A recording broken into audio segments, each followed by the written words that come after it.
मनुष्य की दुर्गति का कारण क्या है? यह कथा उसी पर आधारित है। शरीर बहुत ही प्यारा लगता है, पर यह जाने वाला है। जो जाने वाला है उसकी मोह ममता पहले से ही छोड़ दें। यदि पहले से नहीं छोड़ी तो बाद में बड़ी दुर्दशा होगी।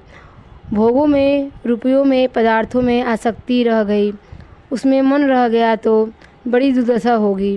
सांप, अजगर बनना पड़ेगा, भूत प्रेत पिशाच आदि न जाने क्या क्या बनना पड़ेगा। एक संत की बात हमने सुनी। विरक्त त्यागी संत थे, पैसा नहीं छूते थे और एकांत में भजन करते थे। एक भाई उनकी बहुत सेवा किया करता, रोज़ाना भोजन आदि पहुंचाया करता। एक बार किसी ज़रूरी काम से उसे दूसरे शहर जाना पड़ा तो उसने संत से कहा कि महाराज मैं तो जा रहा हूँ। तो संत बोले कि भैया हमारी सेवा तुम्हारे अधीन नहीं है, तुम जाओ।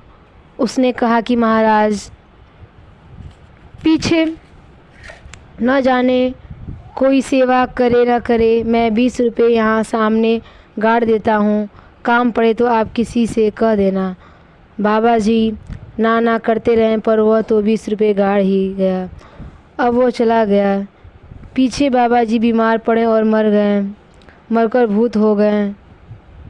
अब वहाँ रात्रि में कोई रहे तो उसे खड़ाऊँ खड़ाऊँ की खटखट आवाज़ सुनाई दे। लोग सोचे कि बात क्या है। जब वो भाई आया तो उसने कहा गया कि वहाँ रात को खड़ाऊँ की आवाज़ आती है, कोई भूत प्रेत है पर किसी को दुख नहीं देता।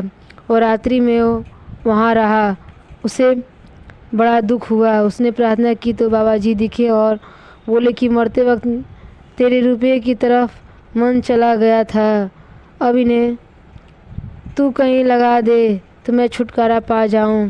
बाबा जी ने रुपयों को काम में भी नहीं लिया पर मेरे लिए रुपए पड़े हैं, इस भाव से यह दशा हो गई।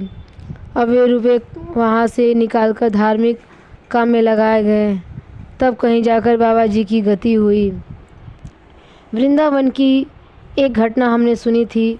एक गली में एक भिखारी पैसे मांगा करता था। उसके पास 1 रुपये से कुछ कम पैसे इकट्ठे हो गए थे। वह मर गया। जहाँ उसके चिथड़े पड़े थे वहाँ लोगों ने एक छोटा सा सांप बैठा हुआ देखा। उसे कई बार दूर फेंका गया पर वहीं फिर चिथड़ों में आकर बैठ जाता। जब नहीं हटा तो सोचा बात क्या है। सांप को दूर फेंककर चिथड़ों में देखा तो उसमें से कुछ पैसे मिले। वे पैसे किसी काम